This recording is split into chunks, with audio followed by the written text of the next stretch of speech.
ADN बातमीपत्रात आपले स्वागत। आजच्या दिवसभरात घडलेल्या घटनांचा आढावा आपल्याला घ्यायचा आहे। तो पूर्वी एक नजर टाकूयात आजच्या ठळक घडामोडींवर।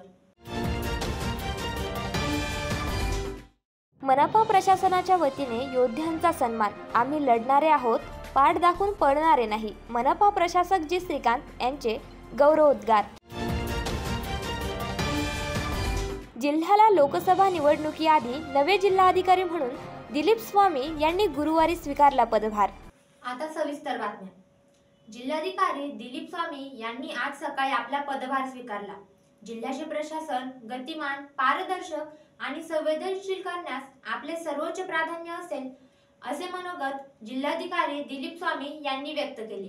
प्रभारी जिल्हाधिकारी म्हणून पदभार सांभाळणारे मनपा आयुक्त जी श्रीकांत यांच्याकडून स्वामी यांनी आपला पदभार स्वीकारला।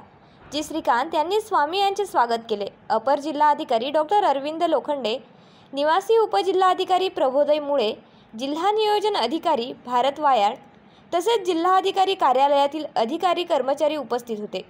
जिल्हाधिकारी स्वामी यांनी मनोदय त्यांचा व्यक्त केला। श्री छत्रपती संभाजीनगर जिल्ह्याचा जिल्हाधिकारी म्हणून नुकताच पदभार स्वीकारलेला आहे। हा जिल्हा पर्यटन दृष्ट्या, सांस्कृतिक दृष्ट्या अतिशय महत्त्वाचा आहे। त्यामुळं पर्यटनाच्या दृष्टीनं, सांस्कृतिक विभागाच्या दृष्टीनं जास्तीत जास्त काम कशा पद्धतीने करता येईल, त्याचबरोबर सध्या समोर असलेल्या निवडणुका हा प्राधान्यक्रम असणार आहे।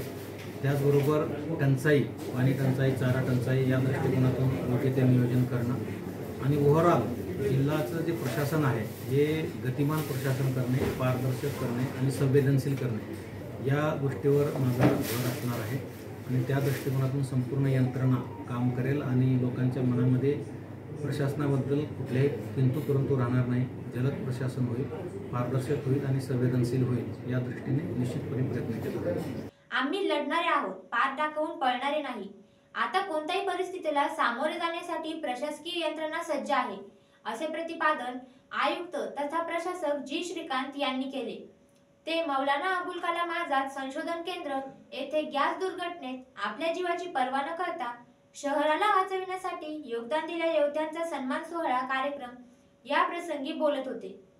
दिनांक 1 फेब्रुवारी रोजी जालना रोड N3 परिसरात वसंतराव नाईक महाविद्यालयासमोर एक गॅस टँकर दुभाजकाला धडकून दुर्घटनाग्रस्त झाले होते। या टँकरमधून गॅस गळती सुरू झाली होती। आयुक्त तथा प्रशासक जी श्रीकांत, पोलीस आयुक्त मनोज लोहिया यांच्या मार्गदर्शनाखाली मनपा, पोलीस, RTO, आपत्ती व्यवस्थापन विभाग, अधिकारी कर्मचारी यांनी या आकस्मिक मोठ्या दुर्घटनेपासून जीवित व वित्तहानीचे रक्षण करण्याकरिता आपल्या जीवाची बाजी लावली। यावेळी योगदान दिलेल्या योद्ध्यांचा आज सन्मान करण्यात आला। महानगरपालिकेच्या मौलाना अबुल कलाम आझाद संशोधन केंद्र येथे जिल्हा आपत्ती व्यवस्थापन यांच्या वतीने हा सन्मान सोहळा आयोजित करण्यात आला होता। या सोहळ्याचे अध्यक्ष प्रभारी जिल्हाधिकारी तथा आयुक्त तथा प्रशासक जी श्रीकांत यांची उपस्थिती होती, तर प्रमुख पाहुणे म्हणून पोलीस उपआयुक्त नितीन बगाटे हे होते। तर यांच्यासोबत व्यासपीठावर अतिरिक्त आयुक्त रणजित पाटील, सौरभ जोशी, उपआयुक्त सोमनाथ जाधव, अंकुश पांढरे, नंदा गायकवाड, आरोग्य वैद्यकीय अधिकारी डॉक्टर पारस मंडलेचा, मुख्य अग्निशमन अधिकारी शिवाजी झंझन, आपत्ती व्यवस्थापन कक्ष प्रमुख स्वप्नील सरदार यांची प्रमुख उपस्थिती होती। यावेळी विशेष सन्मान म्हणून आयुक्त तथा प्रशासक जी श्रीकांत व पोलीस आयुक्त नितीन बगाटे यांना सर्वांनी उभे राहून मानवंदना दिली। मान्यवरांच्या हस्ते प्रातिनिधिक स्वरूपात पोलीस, अग्निशमन, RTO, आरोग्य, माजी सैनिक, आपत्ती व्यवस्थापन विभाग, अधिकारी कर्मचारी यांचा सन्मान चिन्ह व पुष्पगुच्छ देऊन सन्मान करण्यात आला। यावेळी आपले मनोगत व्यक्त करताना नितीन बगाटे म्हणाले की सर्व सहकाऱ्यांनी आपला जीव धोक्यात घालून असंख्य जीवांचे रक्षण केले, तसेच शहरातील नागरिकांनी केलेल्या सहकार्याचे आभार त्यांनी यावेळी मानले। की आपण संपणार त्या कॉन्फिडन्सच्या बळावर मी आमचे माननीय पोलीस आयुक्त लोहिया साहेबांना कॉल केला। त्यानंतर तात्काळ मी जी श्रीकांत सरांना कॉल केला की सर अशी परिस्थिती आहे आणि आपल्याला इथले नागरिकांना हलवणं गरजेचं आहे, कारण परिस्थिती जर आटोक्याच्या बाहेर गेली तर आपल्यापैकीतल्या या लोकांपैकी कोणी इथं उरणार नाही. साधारणतः इम्पॅक्ट त्याचा असेसमेंट आम्ही केला, साधारणतः 1 ते 1.5 स्क्वेअर किलोमीटर एरियामध्ये कोणी उरणार नाही. तर ते भीतीची पाल कुठेतरी मनात चुकली होती. तर त्या कॉन्फिडन्सने मी सरांना फोन केला, म्हटलं सर इव्हॅक्युएशन आपल्याला स्टार्ट करावं लागेल आणि त्यासाठी सध्या आम्ही त्या टँकर समोर उभे आहोत आणि आपल्याला आता म्हणजे ते कोणीतरी मला सांगितलं की somebody has to take responsibility, की तुम्ही कागद द्या, त्याच्यावर सही करून द्या की मी याची रिस्पॉन्सिबिलिटी घेतो आणि मग मी इव्हॅक्युएशन स्टार्ट करतो.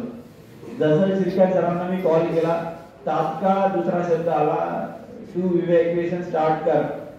संपलं. तीच माझ्यासाठी ऑर्डर होती. मला कोणत्याही लेखी आदेशाची गरज पडली नाही आणि तात्काळ जज साहेब, स्वप्नील सरदार आणि बाकी तिथे असलेले जेवढेही अधिकारी वर्ग होते, पोलीस दलाचे आपले सर्व अधिकारी तिथे उपस्थित, आम्ही ट्रॅफिक पोलीस दलाने तेवढ्याच शिताफीने ती परिस्थिती हाताळली.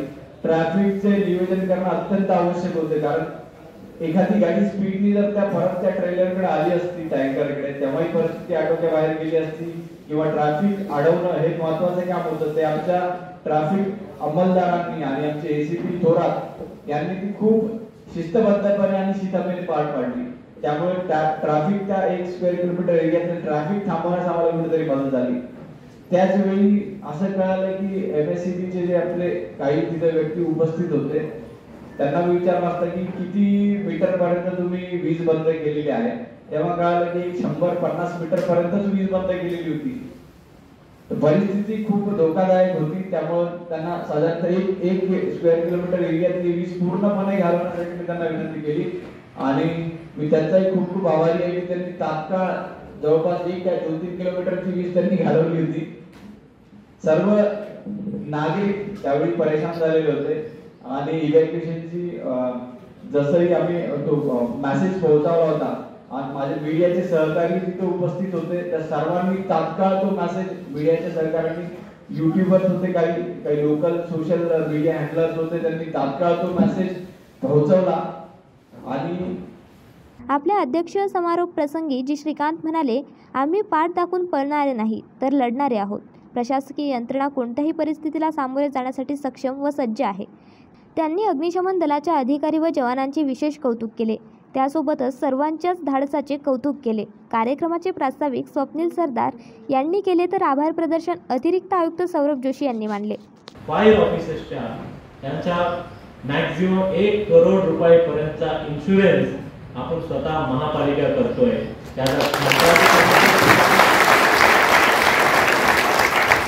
आउटसोर्सिंगच्या कर्मचारीचा असेल, त्या सर्व लोकांना जोपर्यंत आमच्याकडे कामाला आहे त्यांचा 100% लाईफ इन्शुरन्स, टर्म इन्शुरन्स. जरी तुझा दुःखपात जरी झाला, तुझ्या आयुष्याची, तू जर गेला, मी जर गेलो, त्यांना कितीही पैसे आपल्या परिवाराला दिलं तर कमीच पडणार आहे. परंतु आपण गेल्यावर आपला परिवार रस्त्यावर आला नाही पाहिजे, म्हणून किमान 1 करोड रुपयापर्यंत इन्शुरन्स, जेवढा कॅपेबिलिटी आहे तुमच्या एज अँड अदर त्या काही गोष्टीच्या अनुषंगाने आपण हा निर्णय घेतलेला आहे. आणि आज थोडेफार बक्षीस स्वरूपात 5,000 एक जे आहे ते फक्त बक्षीस आहे. हा 5,000 भेटल्यावर पेढे परत घेऊन जाल, पापा मम्मी या आप कोई पूछेंगे ये पेड़े किस चीज की है, उस दिन की मेहनत की है, ऐसा जब बोलोगे तो मुझे आनंद हो.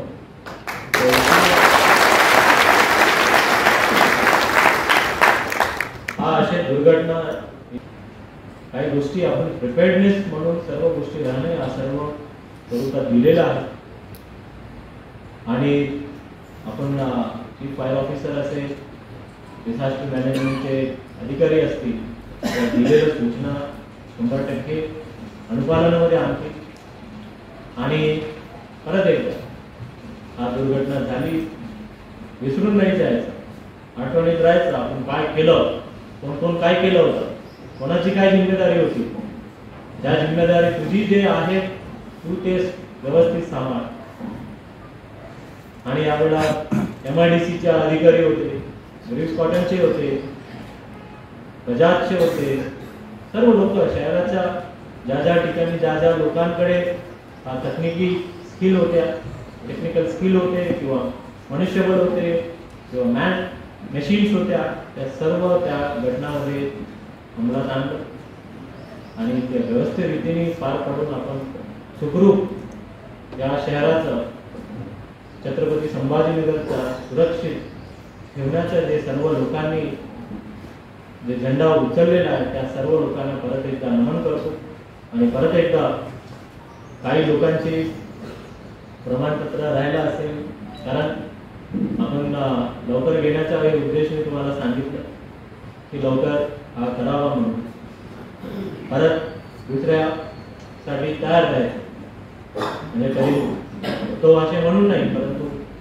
होणे ना होणे आपल्या हातात नाही, परंतु झालं तर किती लोकांचा जीव वाचवणार, किती प्रॉपर्टी आपण वाचवणार आणि किती लोकांना एक बघा, आज आपण इथं सुरक्षित आपण झोपलेला असतो की कुठलाही आतंकवादी, दहशतवादी आपल्या भारतात घुसणार नाही, कारण आपल्याला माहिती आहे की सीमेवर आपल्या जवान तैनात असतात.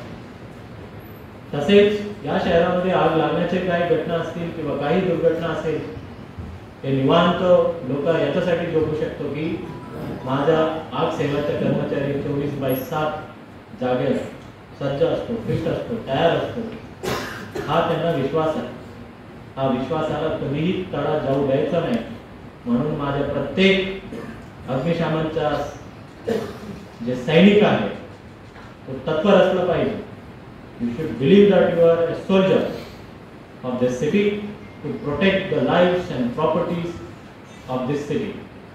दुसऱ्यांना नाव ठेवणे सोपे असते. तुमच्याकडे लोक नव्हते का? राज्यसभेसाठी धनदांडगे उद्योगपतींची चलती असल्याचे प्रतिपादन विरोधी पक्षनेते अंबादास दानवे यांनी माध्यमांशी बोलताना केले. मला वाटतं आता ज्यांना ही गरज आहे, आता काही कोणते येणार का अशा पद्धतीनं अधिवेशन होण्याची शक्यता मुळीच नाही. परंतु असं जर केलं तर याचा अर्थ जे काळा पैसा बाहेरून इथं आणणार, काळ्या धंद्यावाल्यांना रोखणार, अशा गोष्टी करतात, तेच लोक काळ्या व्यवहाराला प्रोत्साहन देतात. ही प्रतिमा निश्चित जनतेत जाऊ शकते. त्याची श्युअरिटी राष्ट्रवादीकडून प्रफुल्ल पटेलांनी घेतलेली आहे. खरं तर ते सध्याच्या घडीला सदस्य आहेत, त्यांची अजून 4 वर्षाची टर्म बाकी आहे. परंतु अँटी डिफेक्शन लॉमध्ये पण ते बहुधा येत असतील, म्हणून या भीतीनं सुद्धा हे पहिल्यांदाच घडतं की ज्याचे फक्त 2 वर्षाची टर्म कंप्लीट झाली तो पुन्हा एकदा राज्यसभेला जातोय, हे समोर येत आहे.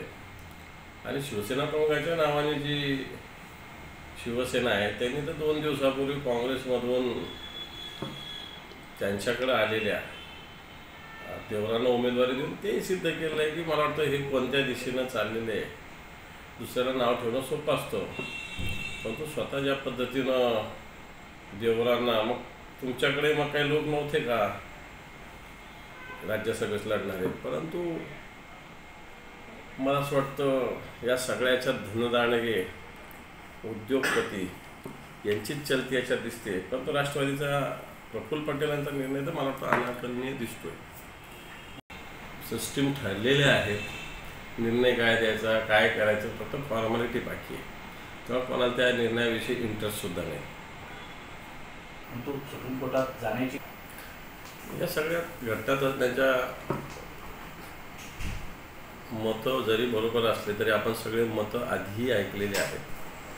प्रत्यक्षात विधानसभा अध्यक्षांनी काय निकाल दिला, सुप्रीम कोर्टात आता स्थिती काय आहे, हे सगळ्या जनतेला माहिती आहे. अशा पद्धतीने या सगळ्या व्यवस्था, विशेषतः विधानसभा अध्यक्षांच्या किंवा विधिमंडळाच्या या सत्ताधाऱ्यांना पोषक. आज कोण विधानसभा अध्यक्षांना अंपायर म्हणू शकतं का? उलट विधानसभा अध्यक्ष तर त्या 11 खेळाडू सहभागी झालेला खेळाडूच 12वा खेळाडू पाणी देण्याच्या निमित्तानं येऊन, हे करण्याच्या निमित्तानं येऊन यांच्या बाजूच घेण्याची भूमिका पार पाडत आहे. अंपायर कुठं राहिला? विधानसभा अध्यक्ष यांच्याच संघात सहभागी झाला आहे. तो सर्वोच्च न्यायालयाने योग्य भूमिका घेतलेली आहे. कारण निवडणूक रोखे इलेक्ट्रो बॉन्ड ही जी संकल्पना आहे, मला वाटतं काळ्या पैशाला, गैरव्यवहाराला प्रोत्साहन देणारी आहे. याच्यातून सत्ताधारी पक्षाला जास्त फायदा घेतला जातो, उचलला जातो दोन्ही अर्थाने. कारण वेगवेगळ्या ज्या कंपन्या, हितसंबंधी कंपन्या असतात, यांचं एखादं काम करणं किंवा यांना त्रास देणं, या दोन्ही बाबीतून नंतर हा पैसा वाटतं निवडणूक रोख्याच्या माध्यमातून, इलेक्ट्रो बॉन्डच्या माध्यमातून राजकीय पक्ष प्राप्त करतात. परंतु भले हे कंपन्या जरी देत असले तरी हा जनतेचा पैसा असतो. कारण कंपन्या काही कोणाच्या मालकीच्या नसतात, तर जनतेच्या वेगवेगळ्या शेअर्स जे असतात त्याच्यातून ह्या सगळ्या कंपन्या, बऱ्याचशा कंपन्या स्थापन झाल्या असतात. याचाच अर्थ हा जनतेचा पैसा असतो. आणि जनतेचा पैसा असा जात असताना मला वाटतं जनतेच्या पैशाचं जनतेला ज्ञान असलं पाहिजे की कुठं द्यायचं. कारण एखाद्या जनतेला शेअर होल्डरला वाटेल की मला या पक्षाला नाही दिलं पाहिजे, असं असू शकतं माझं मत, या पक्षाला दिलं पाहिजे असं माझं मत असू शकतं. म्हणून अशा पद्धतीनं हे इलेक्ट्रो बॉन्ड खऱ्या अर्थानं जनतेचा अधिकार पण नाकारणारा आहे, काळ्या पैशाला प्रोत्साहन देणारं पण आहे, सत्ताधाराच्या दबावाखाली कंपन्यांना काम करणं, आणि मला वाटतं या सगळ्या पद्धतीतून खऱ्या अर्थाने एक मोठ्या पद्धतीनं भ्रष्टाचार या सगळ्यात येऊ शकतो. आणि त्यामुळे सर्वोच्च न्यायालयाने घेतलेली भूमिका योग्य आहे. अजूनही काही बातम्यांचा आढावा आपल्याला घ्यायचा आहे, मात्र वेळ झाली एका छोट्याशा ब्रेकची. कुठेही जाऊ नका, पाहत रहा ADN.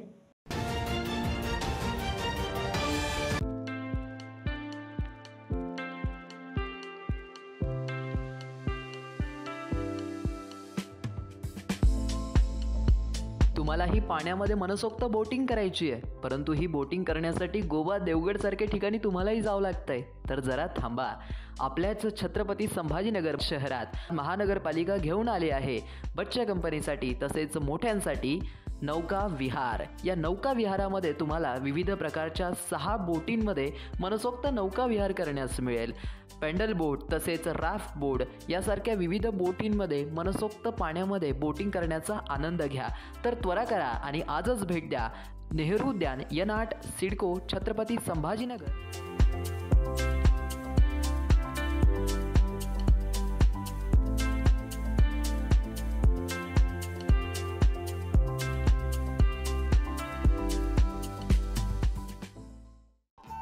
दिवाळी धमाका. छत्रपती संभाजीनगरमध्ये प्राईम लोकेशनवर आलिशान 2 BHK row houses. Beed bypass road, Satara परिसरापासून फक्त 200 मीटरच्या अंतरावर. हिवाळी पाटील लॉन्स पासून फक्त 400 मीटरच्या अंतरावर. आकर्षक किमतीत रो हाऊसचे मालक व्हा आणि आकर्षक बक्षिसे जिंका. किंमत फक्त 51 लाख पासून पुढे. विकसित क्षेत्रात अधिष्ठान आहे. वैयक्तिक रो हाऊससाठी प्रशस्त पार्किंग, त्याचबरोबर private garden, video doorbell, सौर सिस्टीम. जागेचा पत्ता प्लॉट क्रमांक 14P 152425P, Beed bypass, Satara परिसर, छत्रपती संभाजीनगर, औरंगाबाद. खरेदीसाठी आमचा कॉन्टॅक्ट नंबर आहे 9860056488. सर्व बँक कर्ज उपलब्ध आहेत. अटी आणि शर्ती लागू. मस्त मास्क पहना रे तूने. Thank you sir. वो जान बचाने के लिए पहनना पड़ता है ना सर. रेडीमेड है या टेलर मेड है? ऑनलाइन ऑर्डर किया है सर. एक और है क्या? है ना सर. देना. बहुत मस्त लगे आपको. ये ना सर. सर ना भाई, जान बचाने के लिए बाइक चलाते वक्त सिर्फ खोपड़े पे मास्क पहनेगा तो खोपड़े को कौन बचाएगा? समझ गया सर. हेलमेट ऑनलाइन ऑर्डर कर, वरना हमेशा के लिए ऑफलाइन हो सकता है. Okay sir. ये ले. चल हम ये भी ऑनलाइन भर दे. हेलमेट पहने, ट्रैफिक नियमों का पालन करे, जिंदगी के सफर को सुरक्षित रखे. ब्रेक नंतर आपले पुन्हा स्वागत.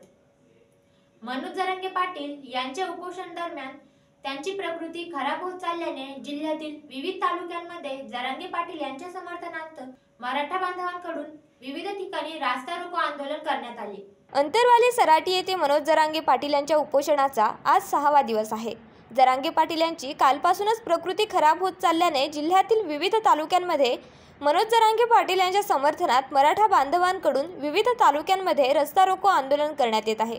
पैठण असेल, आळंद असेल अशा तालुक्यांमध्ये मराठा समाजाकडून रस्ता रोको आंदोलन करण्यात आले, तर दुसरीकडे शहरातील जिल्ह्याचे पालकमंत्री संदीपान हुमरे यांच्या कार्यालयासमोर मराठा बांधवांकडून ठिय्या आंदोलन करण्यात आले। मनोज दादा जरांगे यांचा घात सरकारने करायचा ठरवलाय। मनोज दादा यांना संपवायचा कट सरकारने लावलाय। मीडिया सरकारने या ठिकाणी दाबण्याचा प्रयत्न करत आहे आणि म्हणून पूर्ण मराठा समाजाच्या तरुण बांधवांना विनंती आहे तिथं रस्त्यावर या, रस्ते ब्लॉक करा, दळणवळण बंद करा। जोपर्यंत मनोज दादा उपोषण मागे घेत नाही, आम्ही सुद्धा या नॅशनल हायवेवरून उठणार नाही। संत सेवालाल महाराज यांची आज 285वी जयंती शहरामध्ये विविध ठिकाणी मोठ्या उत्साहात साजरी करण्यात आली। जयंतीनिमित्त शहरामध्ये दुचाकी वाहन रॅली काढत त्यांना अभिवादन करण्यात आले। शहरात आज संत सेवालाल महाराज यांची आज 285वी जयंती मोठ्या उत्साहात साजरी करण्यात आली। संत सेवालाल महाराज यांच्या जयंतीनिमित्त शहरभरामध्ये बंजारा बांधवांच्या वतीने विविध उपक्रम राबवण्यात आले। आज जयंतीनिमित्त शहरामध्ये दुचाकी वाहन रॅली काढण्यात आली होती। सदर रॅली विविध ठिकाणाहून मिरवून संत सेवालाल यांना अभिवादन करण्यात आले। तसेच शहरातील सिडको चौकामध्ये वसंतराव नाईक यांच्या पुतळ्याला पुष्पहार अर्पण करण्यात आला। मराठा समाजाची पुन्हा फसवणूक होण्याची शक्यता असल्याचे प्रतिपादन माजी खासदार हरिभाऊ राठोड यांनी एडीएन सोबत बोलताना केले। सरकार एकीकडे सांगत आहे की मराठा समाजाला कायद्याच्या कसोटीवर टिकणारा आरक्षण देऊ आणि दुसरीकडे चुका करत आहे। जे मागासवर्गीय आयोग आहे त्यांना फक्त मराठांना ओबीसीच्या लिस्टमध्ये टाकण्याचा अधिकार आहे, दुसरं कुठलंही आरक्षण देण्याच्या शिफारस करण्याचा त्यांना अधिकार नाही। त्यामुळे सरकार परत परत चूक करत असेल तर हा मराठ्याची खोर फसवणूक होईल। खरं म्हणजे आरक्षण देता येईल, मी वारंवार म्हणतोय की जे ओबीसी आहे त्यामध्ये मराठा समाजाचा समावेश करून जे ओबीसीचं आरक्षण आहे ते बांटी आयोगाप्रमाणे आपल्याला वाढवता येईल, 50%च्या वर सुद्धा आपल्याला देता येईल आणि त्यानंतर भारतरत्न कर्पूरी ठाकूर फॉर्म्युलाप्रमाणे त्याचं उपवर्गीकरण जर केलं तर कोणाचा कोणाला धक्का लागत नाही आणि हे संविधानिक असेल आणि न्यायपूर्ण असेल, अन्यथा परत मराठा समाजाची घोर फसवणूक होण्याची शक्यता आहे। मनपाने नव्याने लावलेली मालमत्ता करवाढ रद्द करावी या मागणीचे निवेदन आंबेडकरवादी बहुजन विकास समितीच्या वतीने विभागीय आयुक्तांमार्फत मुख्यमंत्र्यांना सादर करण्यात आले। त्यांच्या मागणीबाबत एडीएन सोबत बोलताना त्यांनी अधिक माहिती दिली। आंबेडकरवादी बहुजन विकास समितीच्या वतीने व समस्त आंबेडकरी समाजाच्या वतीने विभागीय आयुक्त यांना जी श्रीकांत आहेत प्रशासक यांनी जी शहरामध्ये जी करवाढ लादलेली आहे त्याच्या विरोधात आज आम्ही निवेदन दिलेलं आहे। तर या निवेदनाद्वारे आम्ही असा इशारा देत आहे जी श्रीकांत यांना की तुम्ही 10-5% कर वाढ न करता एकदमच जुलमी प्रकारे ही 65 ते 175% जी करवाढ केलेली आहे या विरोधात नक्कीच औरंगाबाद शहरातील नागरिक रस्त्यावर उतरून याचा विरोध करतील। या अनुषंगाने आम्ही आज निवेदन दिलेलं आहे। छत्रपती संभाजीनगर महानगरपालिकेने या शहरवासियांवर जी काही जुलमी करवाढ लादलेली आहे, म्हणजे जो नवीन करदाता आहे त्याला व्यावसायिक करामध्ये 185% व मालमत्ता करामध्ये 65% करवाढ या इथल्या प्रशासकांनी लादलेली आहे। तर त्याच्या विरोधामध्ये ती करवाढ रद्द करण्यात यावी यासाठी समस्त आंबेडकर चळवळीच्या वतीने आज माननीय विभागीय आयुक्त कार्यालय या ठिकाणी निवेदन देण्यात आलेले आहे। आम्ही आज या ठिकाणी आपले विभागीय आयुक्त साहेब यांच्या निदर्शनात आणून दिलेलं आहे की ही करवाढ 1 एप्रिलपासून लागू होणार आहे।